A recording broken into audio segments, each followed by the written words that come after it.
Two-Face here, back with another reaction video. This time I'll be reacting to World War I 1916. This is but another World War I video that I'm reacting to by Epic History TV. I'll leave the link to the original video down in the description down below. Please subscribe to Epic History TV. It's a great historical documentary channel. Anyway, I don't want to waste so much more of your time. Let's get into this and play.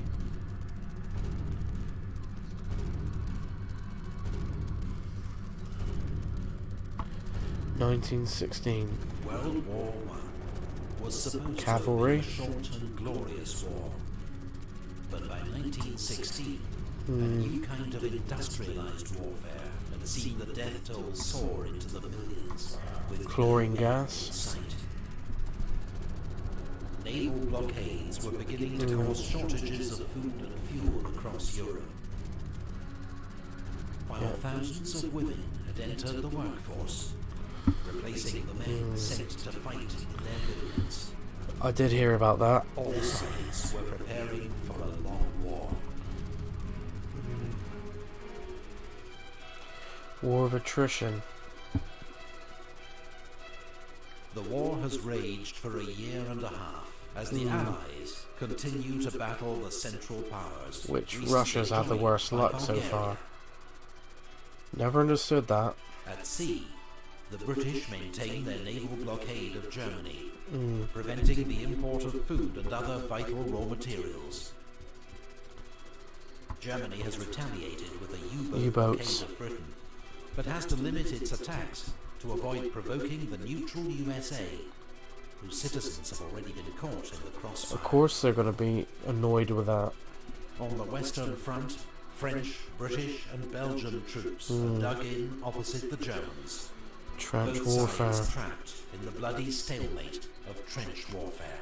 On the Eastern Front, the Russians have ended their long retreat and stabilized the line. Yep. But their army has suffered huge losses. On the Italian front, Italian troops have launched a series of costly, unsuccessful attacks against strong Austro-Hungarian defences. Well, they've had the high ground most of that battle. The Central Powers have overrun Serbia, whose army is forced to make a bitter retreat through the Albanian mountains. Now, on the 5th of January, Austro-Hungarian troops attack Montenegro. Again, attacking a neutral country that's not involved. But 3 weeks later, Montenegro is forced to surrender.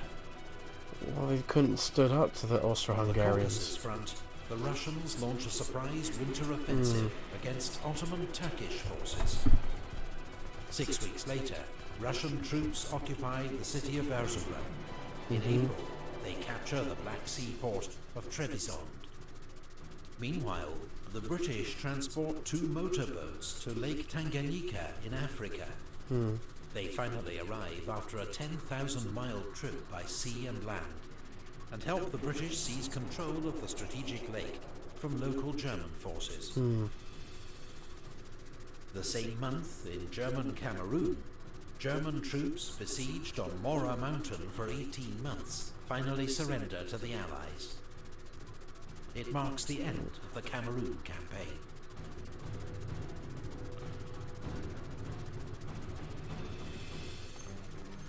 Verdun. This is a horrible battle to read about.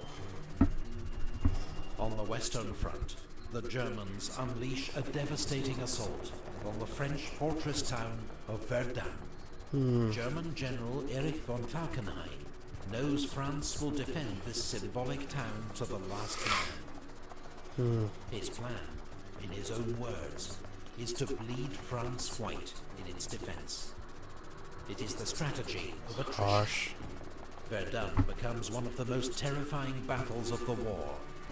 A mincing machine, where infantry divisions are destroyed almost as fast as they can be fed into the line. In Britain, 1 million men have already volunteered for military service, But the government realizes it won't be enough. Britain becomes the last major power to introduce conscription. That spring, on the Western Front, British troops are the last to be issued with steel helmets. The nature of trench warfare produces a high proportion of head wounds. The German Stahlhelm, the French Adrian helmet, and the British Mark I steel helmet offer limited protection from shell splinters and shrapnel. Neutral Portugal has been cooperating with the British, which seems to offer the best chance of holding on to her African colony, Portuguese Angola. On the 9th of March, Germany retaliates by declaring war on Portugal. Jeez. On the Eastern Front, Russia launches an attack near Lake Narok to relieve pressure on the French at Verdun, but it's a disaster. There are 100,000 Russian casualties, and the attack fails to divert any German troops from the fighting at Verdun. In Dublin, Irish Republicans launch an armed revolt the Easter against Rising. British rule. It becomes known as the Easter Rising, and is put down after 6 days of street fighting. Apparently they were influenced by Germany.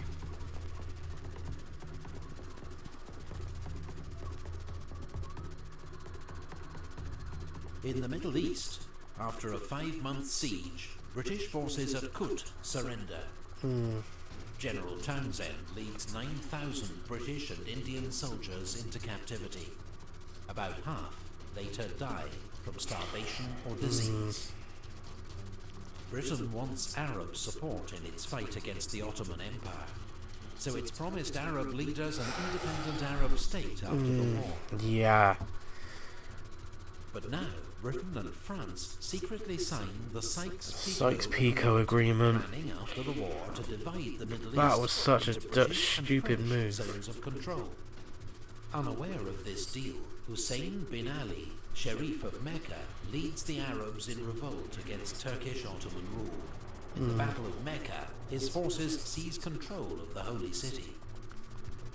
On the Italian front, Austro-Hungarian Sorry, I'll just pause quickly. What they don't tell you that one of the members of the committee that was on the Sykes-Picot Agreement committee was, you'll love this bit, a member of the corrupt Rothschild family. Now, you'll have to look up the Rothschilds yourself, but then you'll know how corrupt they are. Anyway. Launch a surprise attack at Asiago. Italian defences give way. Austro-Hungarian troops are poised to break through into northern Italy. That month in the North Sea, the German High Seas Fleet clashes with the British Battle of Grand Jutland. Fleet at the Battle of Jutland. Yep. In the only major naval battle of the war, the British suffer heavier losses, but claim victory as the German fleet withdraws and does not re-emerge from its base for the rest of the war. Strange, but still, a victory's a victory. The big push. For the summer of 1916, the Allies have planned major simultaneous offensives against the Central Powers, from east and west. Now they are needed more than ever to relieve pressure on the French at Verdun and the Italians at Asiago. The Russians launched their attack first. On the Eastern Front, General Alexei Brusilov, The Brusilov Offensive. maintained the element of surprise. I haven't heard much His about that troops battle. break through the enemy lines, in some places advancing 60 miles and taking 200,000 prisoners. This brilliant, though costly, Russian attack achieves its aim, as the Central Powers are forced to redeploy troops from other fronts to shore up the line. Which is handy. At sea, British cruiser HMS Hampshire, en route to Russia, hits a mine and sinks off Orkney. Oh god. Among the 650 dead Oh, is Lord Britain's Kitchener. iconic Secretary of State for War, Lord Kitchener. 3 days later, in the Adriatic, Italian troop ship Principe Umberto is sunk by a German submarine. It's the deadliest sinking of the war, with 1,900 lives lost. Oh, that's horrible. On the Western Front, Britain and France launched their major summer offensive, the Battle of the Somme. Oh, I knew this was coming up at some point. But the first day is a disaster. A long Allied artillery bombardment fails to knock out German defences, and waves of British infantry are cut down by machine gun fire as they advance into no man's land.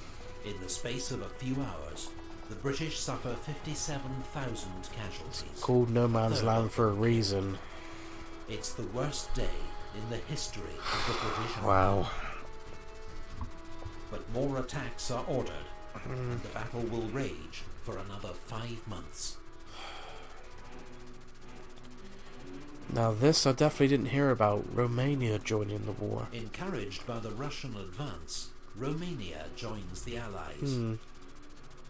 But despite an initially successful advance into Transylvania, Romania quickly faces a counter-offensive from German, Bulgarian and Austro-Hungarian forces. The Allied force at Salonika tries to support Romania by launching their own offensive towards Monastir. With Serbian troops in the lead, there are small gains, but dogged Bulgarian resistance prevents a breakthrough. Still don't understand why Bulgaria is involved. General von Falkenhayn finally calls off the attack at Verdun. The French army has honoured their commander General Nivelle's promise. Ils ne passeront pas. They shall not pass. But give credit to the French, they held it. 365,000 casualties. Yikes. The Germans lose almost as many. Yeah. Verdun remains one of the bloodiest battles in human history.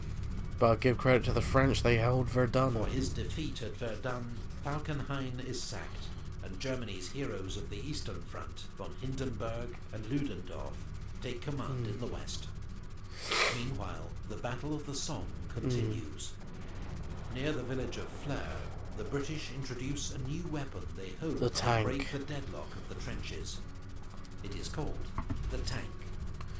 It's a But Mark despite IV some male. small successes, the first tanks are too few in number and too prone to mechanical failure. Yep, that's to make any Daimler's for you. impact. But I also put it On down the to Eastern rush Front, development. Russia's Brusilov Offensive comes to an end. Casualty estimates vary wildly, but it's clear both sides have suffered catastrophic losses.